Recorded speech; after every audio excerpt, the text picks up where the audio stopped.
kapiling.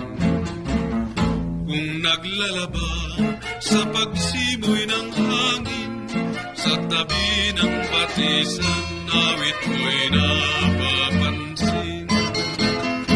Maging anuman ang hirap sa buhay, ay ligaya rin.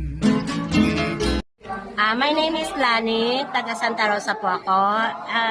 First time ko po dito pero very presentable and sarap po yung mga na-experience namin, lalo-lalo na-experience ko po yung pagluluto ng Pansit Kalaboko. Pansit Kalaboko. Yon, number 1. Masarap po.